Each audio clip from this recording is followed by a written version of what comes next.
شروع کی زندگی سے ہی حضرت یوسف علیہ السلام کی دماغی اور فطری استعداد دوسرے بھائیوں کے مقابلے میں بالکل جدا اور نمایاں تھی۔ ساتھ ہی حضرت یعقوب علیہ السلام یوسف علیہ السلام کی پیشانی کا چمکتا ہوا نور نبوت پہچانتے اور اللہ کی وحی کے ذریعے اس کی اطلاع پا چکے تھے۔ انہی وجہ سے وہ اپنی تمام اولاد میں حضرت یوسف علیہ السلام سے بے حد محبت رکھتے تھے، اور یہ محبت یوسف کے بھائیوں سے بے حد ساک اور ناقابل برداشت تھی، اور وہ ہر وقت اس فکر میں لگے رہتے تھے کہ یا تو حضرت یعقوب کے دل میں اس محبت کو نکال ڈالیں اور یا پھر یوسف ہی کو اپنے راستے سے ہٹا دیں تاکہ قصہ پاک ہو جائے۔ ان بھائیوں کے حسد پر خیالات کو زبردست ٹھیس اس وقت لگی جب یوسف علیہ السلام نے ایک خواب دیکھا کہ 11 ستارے اور سورج و چاند ان کے سامنے سجدہ کر رہا ہے۔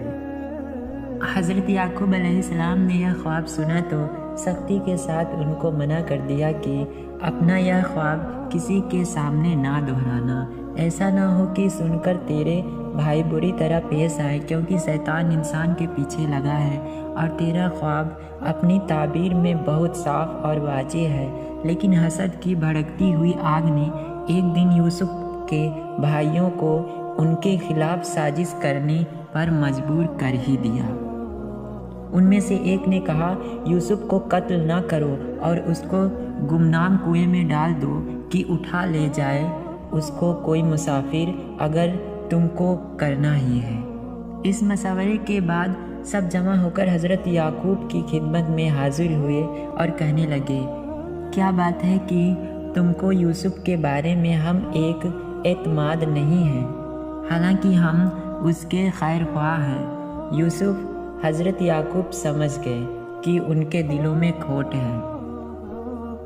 یعقوب نے کہا، مجھے اس سے رنج اور دکھ پہنچتا ہے کہ تم اس کو اپنے ساتھ لے جاؤ، اور مجھے یہ ڈر ہے کہ اس کو بھیڑیا کھا جائے اور تم غافل رہو۔ یوسف کے بھائی نے یہ سن کر ایک زبان دے کر کہا، اگر کھا گیا اس کو بھیڑیا جبکہ ہم سب طاقتور ہیں تو بے شک اس عقل میں تو ہم نے سب کچھ گوا دیا۔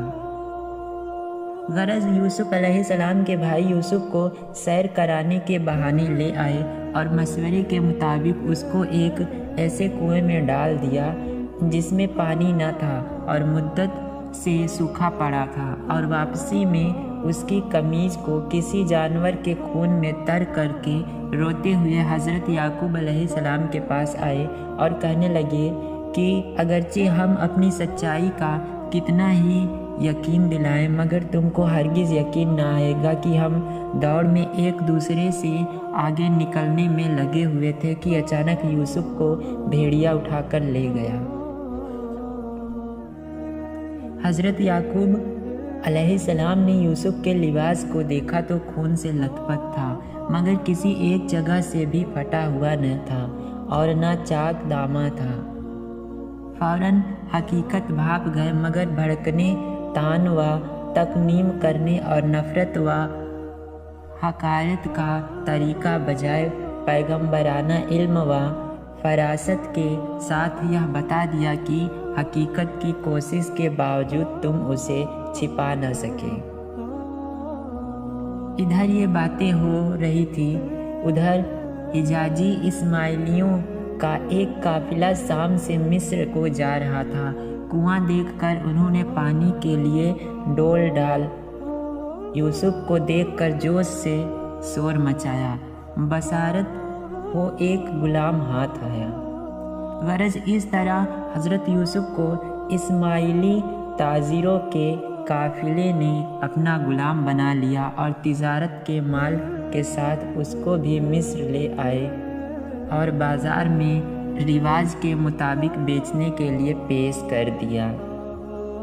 اسی وقت شاہی خاندان کا ایک رئیس اور مصری فوجوں کا افسر فوتی کار بازار سے گزر رہا تھا۔ اس نے اس کو خرید لیا اور اپنے گھر لا کر بی بی سے کہا، دیکھو اس کو عزت سے دیکھو، کچھ عجب نہیں کہ یہ ہم کو فائدہ بخشے یا ہم اس کو اپنا بیٹا بنا لیں۔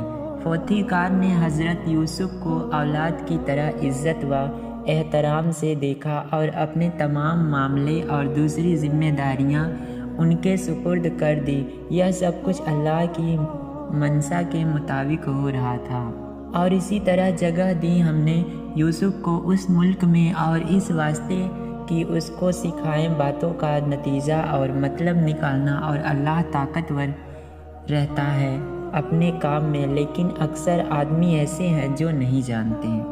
کنویں میں ڈالے جانے اور غلامی کے بعد اب حضرت یوسف کی ایک اور آزمائش شروع ہوئی۔ وہ یہ کہ حضرت یوسف علیہ السلام کی جوانی کا عالم تھا۔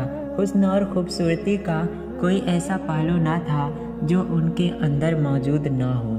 عزیز مصر کی بیوی دل پر قابو نہ رکھ سکی اور یوسف علیہ السلام پر پروانہ وار نثار ہونے لگی، مگر نبوت کے لیے منتخب آدمی سے بھلا یہ کیسے ممکن تھا کہ عزیز کی بیوی کے ناپاک ارادوں کو پورا کریں۔ قرآن میں پیش آنے والے واقعے کا ذکر اس طرح سے ہے، اور پھسلایا یوسف کو اس عورت نے جس کے گھر میں وہ رہتے تھے، اس کے نفس کے معاملے میں، اور دروازے بند کر دیے اور کہنے لگی، آ میرے پاس آ۔ یوسف نے کہا، اللہ کی پناہ۔ بہرحال حضرت یوسف علیہ السلام دروازے کی طرف بھاگے تو عزیز کی بیوی نے پیچھا کیا اور دروازہ کسی طرح کھل گیا۔ سامنے عزیز مصر اور عورت کا چچیرا بھائی کھڑے تھے۔ عزیز مصر کی بیوی بولی، کہنے لگی، اس شخص کی سزا کیا ہے جو تیرے اہل کے ساتھ برائی کا ارادہ رکھتا ہو، مگر یہ کہ قید کر دیا جائے یا دردناک عذاب میں مبتلا کر دیا جائے۔ یوسف نے کہا، اسی نے مجھ کو میرے نفس کے بارے میں پھسلایا تھا اور فیصلہ کیا عورت کے ہی گھرانے کے ایک بچے نے کہ اگر یوسف کا پیرہن سامنے سے چاک ہے تو عورت سچی ہے، اور اگر یوسف جھوٹا ہے، اور اگر پیچھے سے چاک ہے تو عورت جھوٹی ہے اور یوسف سچا ہے۔ بس جب اس کی قمیض کو دیکھا گیا تو پیچھے سے چاک تھا۔ کہا، بے شک اے عورت، یہ تیرے مکر و فریب سے ہے، بے شک تمہارا مکر بہت بڑا ہے۔ یوسف، تو اس معاملے سے درگزر کر، اور اے عورت، تو اپنے گناہ کی معافی مانگ، بے شک خطا کار ہے۔ عزیز مصر نے اگرچہ فضیحت اور رسوائی سے بچنے کے لیے اس معاملے کو یہیں پر ختم کر دیا، مگر بات چھپی نہ رہ سکی۔ قرآن مجید میں آتا ہے، اور جب اس معاملے کا چرچا پھیلا تو شہر کی کچھ عورتیں کہنے لگیں، دیکھو عزیز کی بیوی اپنے غلام پر ڈورے ڈالنے لگی، اسے رجھا لیں، وہ اس کی چاہت میں دل ہار گئی، ہمارے خیال میں تو بد چلنی میں پڑ گئی۔ پس جب عزیز کی بیوی نے ان عورتوں کی باتوں کو سنا تو ان کو بلاوا بھیجا اور ان کے لیے مسندیں تیار کی، اور دستور کے مطابق ہر ایک کو ایک ایک چھری پیش کر دی۔ پھر یوسف سے کہا، سب کے سامنے نکل آؤ۔ جب یوسف کو ان عورتوں نے دیکھا تو بڑائی کی قائل ہو گئیں۔ انہوں نے اپنے ہاتھ کاٹ لیے اور بے علیہ پکار اٹھی، یہ تو انسان نہیں، ضرور ایک فرشتہ ہے، بڑے رتبے والا فرشتہ۔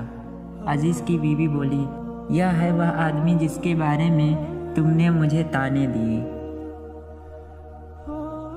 عزیز کی بیوی نے یہ بھی کہا کہ بے شک میں نے اس کا دل اپنے کام میں لینا چاہا تھا، مگر وہ بے قابو نہ ہوا، مگر میں کہہ دیتی ہوں کہ اگر اس نے میرا کہا نہ مانا تو یہ ہو کر رہے گا کہ وہ قید کیا جائے اور بے عزتی میں پڑے۔